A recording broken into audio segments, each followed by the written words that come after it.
Hi, everyone. Welcome this morning to the Strategic Initiatives track. And we will start off here with giving a quick kind of intro to strategic initiatives. And the folks that are up here talking about this is Dharmesh, Jani, Jeff, Catlin, and myself, Jessica Gullbrand. Cliff Grossner is giving a different presentation at this time, so he couldn't be here. So the agenda of this talk is to talk about the process of how do we launch a strategic initiative project.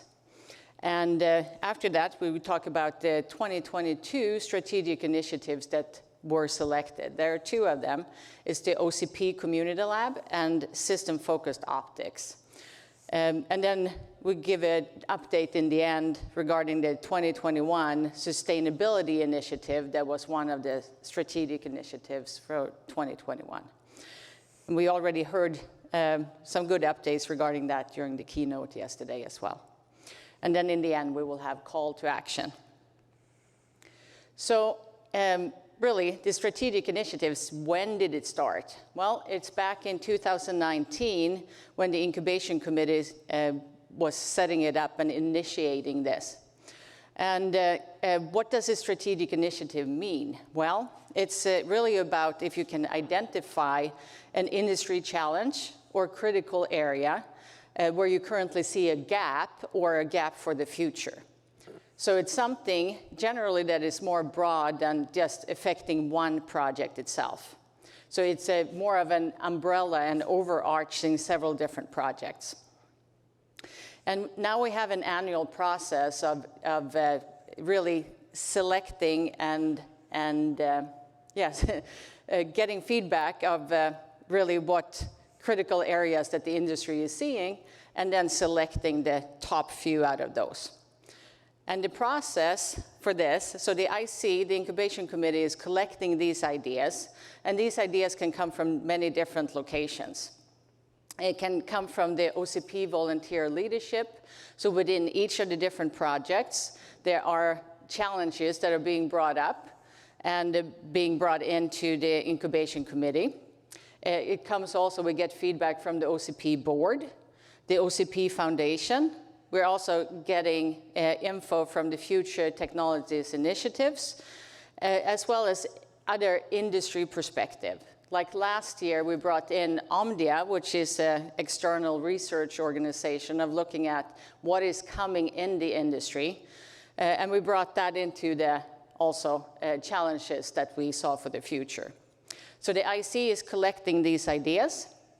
After that, we're seeing if there are some bigger themes that are going on within the problem challenges that we have gotten in. And then we're ranking those in priority. So each of the IC members get to vote of which one is the most important to them and their company. And in the end, right, we're basically taking those projects, scoping them of saying, okay, what do we need to do?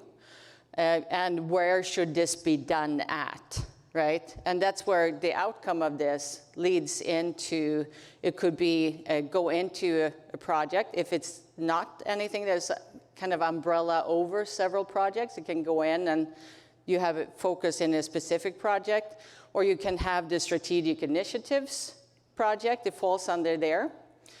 Or it can become a future technology initiatives work stream. And some of the ideas that we also, challenges that we're getting in, might be a little bit too early. So we have to put those on the shelf and see if we have a broader community support for them at a later time. So that's kind of the process of it. And the first one that we have for 2022 strategic initiative is the OCP Community Lab. And this idea was that be able to validate and test hardware as well as software on OCP installations or OCP hardware.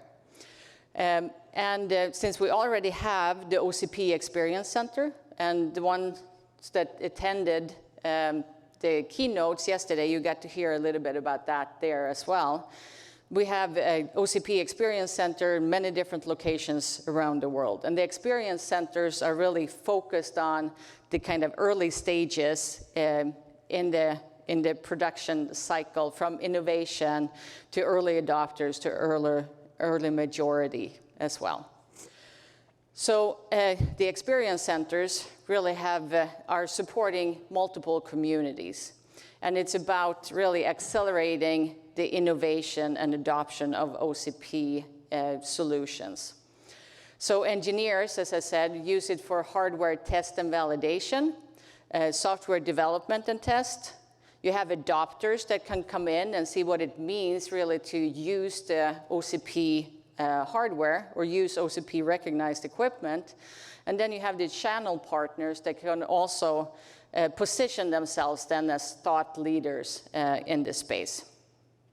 Right now, we have over 10 different experience centers around the world, and there's discussions about many more as well to add on to that list. And there's a link on this slide here too, where you can go in and learn a little bit more about the experience centers. And with that, I'm going to hand over to Jeff. Thank you. Give that to you. So the second strategic initiative was system-focused optics. So there's a lot of interest in optical technologies that's coming into OCP. So there's a couple things going on. Today, in room 210 AE here, I think this is the same room, there's a whole afternoon of optical tracks. So there's 10 plus presentations today on different optical technologies. So thought leaders throughout the industry will be here. I urge everybody that's here, if they have the time to go to the optical track, people watching on playback, that will be available as well. But there's a lot of great content that will be given today in a panel session at the end, and that goes for almost 5 hours. So many, many presentations, many, many good things as OCP starts to kind of focus and embrace more optical efforts internally. So the next steps are to we'll launch two things out of this strategic initiative. The first one will be a work stream in the Future Technologies Initiative track. And if you watched the keynotes yesterday, the keynote from Meta talked about AI clusters and how big they get, and the open optical fabric type that's going to be needed for these AI clusters. So they're very wide radix clusters, a lot of connectivity between these AI compute machines back and forth, and a lot of bandwidth needed between these machines. So what does that fabric, what does that open fabric look like in the future? That's going to be done through the FTI initiative group, and that's something that will start going soon here. The next thing that comes out of this will be a sub-project focused on a modular architecture that's using near-packaged or co-packaged optics technology. So a mezzanine card that houses very high-performance silicon and optical engines in the front. I don't know where is the next here? Okay. Yeah. So this mezzanine module will be its own track, and I got a couple pictures here on the right. So some of you are probably familiar, very high-capacity switching ASICs, and I'll put on some kind of substrate or PCB material, and then optical engines or connectivity engines, it could be copper as well, are placed around this high switching piece of silicon. This is now a mezzanine module which goes into some kind of baseboard. So this is how network switches, very high capacity network switches, will be designed in the near future here. So this project group will look at standardizing this mezzanine card. And if you are familiar with the OAM project, the Open Accelerator Module, they defined a module, its dimensions, its power and thermal envelopes, and its connectivity to the baseboard, the signals and the pinouts and that kind of stuff. So that will be kind of the first thing that this group looks at, is that kind of standardization for these mezzanine cards. And again, I hesitated to call it an optical mezzanine card. There'll certainly be optical mezzanine cards, but the interfaces that come out of that card could be copper as well, which go to the front panel of a switch. Further things this group can look at after they start to define that base specification for what this mezzanine card will look at is, in the future, how far did they take this new concept of this mezzanine card? What does it plug into for a baseboard? Does that group look at going down the path of what the OAI group did, and they have their own new type of chassis and their new baseboard that this mezzanine plugs into, and it becomes its own creature that has its own track in the future? Does it kind of become more of a plug-in module in the DC modular hardware specification group? So that group is specifying generic building blocks for servers that plug in together and the interfaces between them. Does this mezzanine card become one of those modular pieces that plugs into that architecture in the future? Unknown, but those are things that work stream can look at after they start to standardize on the mezzanine card and its connectivity. Then, of course, the next question is, what does it connect into? So that's kind of how we see that work stream starting here in the near future and then progressing over time. This you, DJ? Thank you. Thank you, Jessica. Thank you, Jeff. Good morning, everyone. So two very exciting 2022 initiatives, which I think will have a broad impact. What I wanted to do was just give a summary of what we have done in 2021. It's always good to give a summary to the community because people are always hearing about these initiatives, and after a while, somebody is wondering, hey, I heard about that 2 years back, what happened? So on sustainability side, actually the community has done amazing work. It took a while to get organized. These things are not easy, especially when launched as a strategic initiative rather than a project.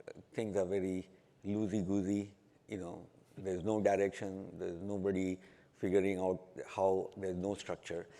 Partly it's by design because you do want to have that in the initial phases, you don't want structure.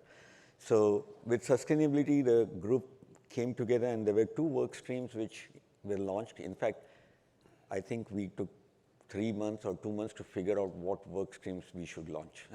We didn't even know what we should launch because everybody had different ideas. But eventually, we went through a simple process of just gathering feedback, and there were a few ideas which kind of emerged. Circularity is very important. So that's one of the things which teams started looking at. How do you define circularity? Circularity can operate at many different levels. Which level are we defining at? It can operate at a module level, system level, sometimes even data center designs can be circular. So the design for circularity guide was one of the things which has been published, and in fact, we are looking for input into that. So if you join the sustainability work group email, all of you will get these notifications and you can just start participating. There's nothing required in terms of who can contribute. Anybody with idea can just speak up. Next, we were also thinking of very simple idea of, hey, we need to find way to measure so that we can figure out where we are going and how to control that. Partly this was also because some of us already were thinking that at some point we want to bring sustainability as the 5th tenet. And you cannot have a structure if you can't tell people what it means to, satisfy that tenet. So measuring something is first step where if we tell people this is what we are measuring, can you give us your measurements? We can check that box. So that was the second part. And there we looked at obviously PUE as one of the things, but life cycle assessment and looking at carbon in a system became very important. And system is all the things which OCP does.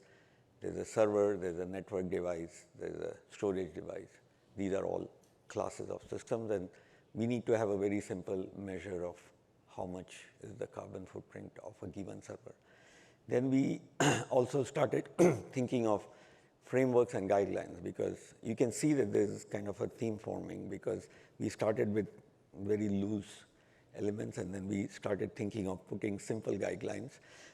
In fact, end of 2021 and through 2022, whole bunch of guidelines were published. And then eventually the goal is to have OCP certified design, again, with the theme of having sustainability as something you can measure, or sustainability as something which you can have people index on. And that's basically what the initiative had as a goal. All of you already know this. This became a top-level project. OCP board formally approved this, I think, 2 weeks back. So even though it was kind of a common knowledge, a lot of people knew about it, but making it formal makes it real. And now we are going to go through process of having project leagues, regular calls, and then more way for people to get engaged.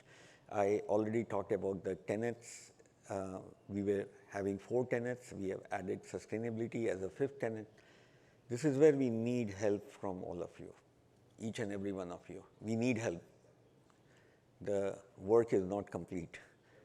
We have ideas on what it means to satisfy this tenet, but I don't think we have formalized that idea, because there are many different ways to do that. And this is where we would love to hear from every one of you to see what does it mean when we say we met this tenet. It could mean a different thing for a system builder. It could be a different thing for a data center. It could be a different thing for even a software provider, right? So we have to help each other kind of think through. So that's the part. And then call to action is very simple. The reason why all of you are here 8 o'clock in the morning, already you guys are voting with your feet and you're here present. That's something we want more folks to get engaged, so that we all find way to think of doing things. This space is so vast that all of us have opportunity to contribute. And then, beyond that, of course, we are going through the annual cycle of looking at new initiatives. In November, we'll be collecting this data point from everyone.